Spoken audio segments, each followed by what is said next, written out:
Good evening. I am Rakesh Bhaskar. I am from Indian Revenue Service 1986 batch. It means that I joined service in 1986. Initially, I was posted in Ahmedabad as Assistant Commissioner and worked for a few years there in various capacities and positions. Thereafter, I was transferred to UP, and there also I worked at several stations, and in this way I worked at several places at in India. Uh, Many were in South India like Bangalore, Mangalore, Chennai, Hyderabad, and I also worked in Mumbai, and finally as Chief Commissioner of Income Tax in Vijayawada. Presently, I am stationed in Mumbai. I had varied experience which is related to income tax,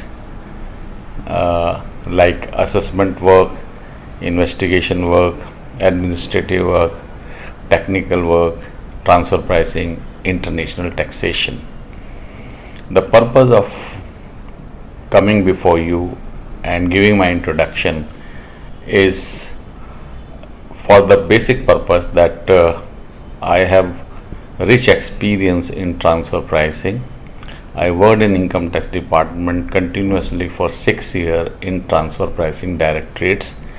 It was from 2009 and continued up to 2015 June.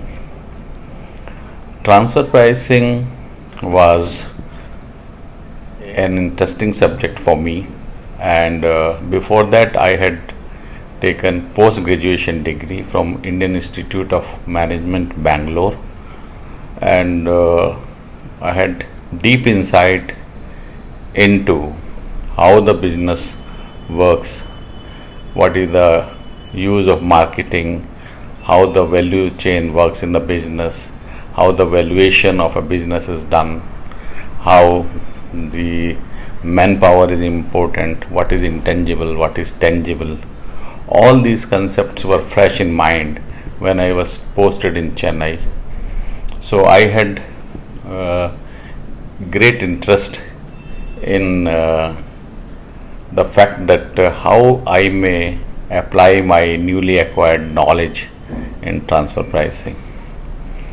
In transfer pricing, commissioner is supposed to approve the orders which are put up before him by the subordinate officers who are in the rank of deputy commissioner and additional commissioner. They are known as transfer pricing officers. So formally it was merely the approval of the orders, but I was not confining myself to just approval of the orders. Rather, I used to study a lot. I wanted to know more and more about transfer pricing and also to guide my subordinates so that they may also pass the effective orders.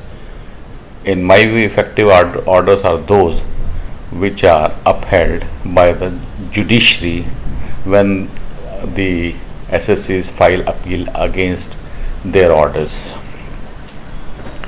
So the journey started from Chennai, but when I was transferred from Chennai to Hyderabad, I was once again posted in transfer pricing directorate. I was also given the charge of international taxation. Department reposed a lot of faith in me and confidence in me. When I was transferred from Hyderabad to Bangalore, once again I was posted in transfer pricing directorate. So it was a very rich experience, and I was hands-on type of man in my working, and therefore it is not limited to approval, rather it was related to enriching my own knowledge base and also enabling my officers to learn more and more. The enthusiasm was to the extent that when the cases went before the dispute resolution panel, Generally, commissioners do not appear before the dispute resolution panel. It is the additional commissioners and deputy commissioners who have passed the order, but with the permission of the DRP, which was including three commissioner level officers.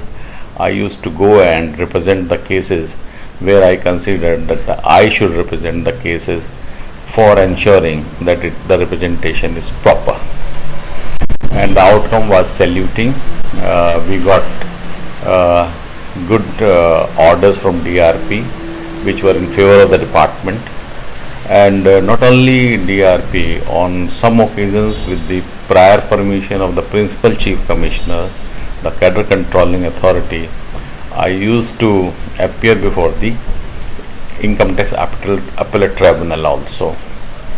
And on some occasions, Principal Chief Commissioner himself gave me this responsibility of representing in some particular cases. Interestingly, on one occasion, the special counsel which was appointed by the department to represent before the ITAT in a particular case, that special counsel in turn requested the Principal Chief Commissioner that for representing in transfer pricing cases, Rakesh Bhaskar should be co-appointed. That was a great privilege to me, and I performed my duty very sincerely. And again I will say, to my surprise, the order which the ITT passed was in the favor of the department. So this was the brief introduction what I did in transfer pricing. Apart from transfer pricing, I was also the member of dispute resolution panel from time to time, and it is interesting to know that I worked as DRP member or the chairman, depending upon my seniority at that particular point of time, of many DRPs. And I will share that I was member DRP of Bangalore, Hyderabad, Ahmedabad, Kolkata, Chennai, and also I also handle the cases which used to come from Kerala. So apart from DRP, yes, I would also like to inform you that at least 400 to 500 cases I used to represent before the I used to approve the 400 to 500 cases which were coming before me from my subordinate officers. So if you see, I worked for 6 years in the department, so total cases where I gave my approval was almost 2,500 to 2,500 to 3,000 cases, which is a big number. And as I was posted in big places like Chennai, Hyderabad and Bangalore, almost all big MNCs, Indian subsidiaries, in their case I have handled the transfer pricing issues. Now apart from that, because transfer pricing is not income tax alone, it requires the knowledge of all basic subjects, like you should know about macroeconomics, microeconomics, marketing, the geography, even the I would say that finance and many other disciplines, so that your knowledge is all round, because you do not know what issue is relevant in a particular case unless you have the knowledge of all the subjects. It is very difficult to pass a very good transfer pricing order. Apart from the working in transfer pricing directorates, as I shared this fact also, that I did my graduation from Indian Institute of Management, Bangalore. And apart from that, before joining in IIM Bangalore, I had already done the diploma, postgraduate diploma in finance from Indira Gandhi Open Universities earlier. Apart from that, I have done so many short-term courses from in India as well as abroad. I went on a short-term course of IBFD at Singapore.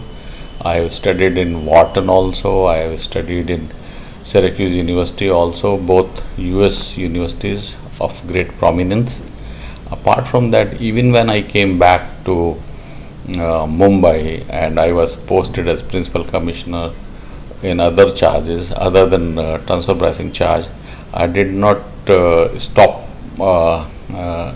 keeping myself up to date in transfer pricing. My love for transfer pricing continued, and I went to Vienna for short term courses, and my participation and my involvement and my discussion with the faculty was impressive for the faculty, I would say. And on later occasions the faculty invited me as one of the panelists on one or more than two occasions for in international conferences that were held in Vienna.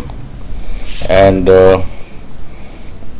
I can also share with you that apart from being the member of the DRP, apart from being the director or the principal director in transfer pricing directorates, I was also appointed by the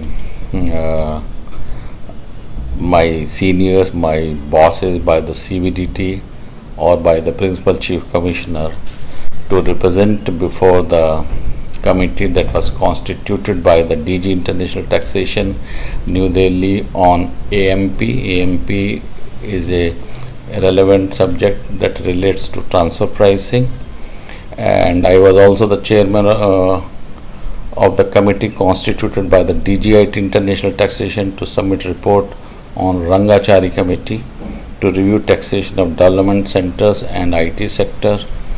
And I was also nominated to make a presentation on intangibles before IBSA conference in New Delhi. IBSA is a group of 3 countries, India, Brazil and South Africa, where I made a presentation in New Delhi.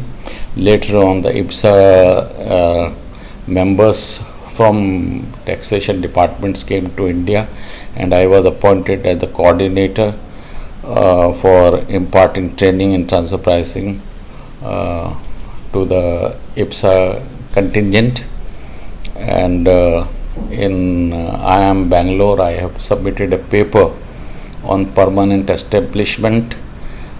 My topic was concept to convenience. It means that it started as a concept, but as the business grew and various different new methods of doing business came into existence to perpetuate the concept of permanent establishment, more and more sub clauses were added in the main clause. And as we see today, that there is a lot of dispute that permanent what constitute permanent establishment. And the basic point which I raised in my paper was that permanent establishment is not permanent, nor it is an establishment. It is a moving concept, and this is what we are seeing a controversy these days when e-commerce is growing in every country, particularly in India. And yes, in one case when I was in Chennai, the discounted cash flow method, I was the first person to apply discounted cash flow method in transfer pricing, and I have no hesitation in taking the name of the case. It was in the case of Ascendas India Limited. The Honorable ITAT Chennai had upheld the use of DCF, though it is not a prescribed method as per Income Tax Act, but still the Honorable ITAT Chennai had upheld the DCF, discounted cash flow method, for determining value of the shares and use of the value as uncontrolled price, that is in the if we are applying cup. So this is in brief my introduction, and why I am introducing myself, it is with the purpose that I want to share my experiences in transfer pricing, particularly because in the journey of 34 years in the department, and particularly in transfer pricing was very interesting. I did lot of cases. When I was thinking of uploading this video, before that had gone through the different videos that are available on YouTube. I find there a lot of material in YouTube. So why I am different from others? I am different because I am from the other side of the table. I have worked in IRS for 34 years. Therefore, my experience is different from the experience of those who have represented before the department. That is one difference I would say I have. Number two, it is not simply like the officer who has not involved himself. I have involved fully. I was engrossed and it was my passion, and my passion was appreciated by the department. They gave me lot of support and appreciation for this involvement, and my bosses used to have lot of appreciation for me. They gave me also the lot of avenues to grow, so just as I shared with you, to represent before the ITAT, and also I represented before the DRP. ITAT was not my regular assignment. I was given the cases selectively and with the purpose to make a value addition in my arguments before the Honorable ITAT. I have lot of instances where we took a new approach in transfer pricing cases. And yes, interestingly, every year my transfer pricing orders which my officers put up before me, which I approved, were included in the in-house book that was released by the CBDT by the name Let Us Share. In that book, the orders passed by my officer and approved by me used to figure for the benefit of others. So that shows that how I was showing my interest and involving myself and dedicating myself to the transfer pricing. And now the purpose is that not only I will be sharing my transfer pricing experience, I will also be telling the viewers what is transfer pricing. I will build up various concepts from basic to the advanced levels, and I will be uploading the videos from time to time on a regular basis. That is the important thing. And not only that, I will be linking this video channel, YouTube video channel, with a website where I will be uploading lot of notes which I will be preparing on transfer pricing to for the effective use by the viewers. And I am sure it will be interesting, and there will be lot of things to take away from what I will be sharing with you. Thank you. Jai Hind.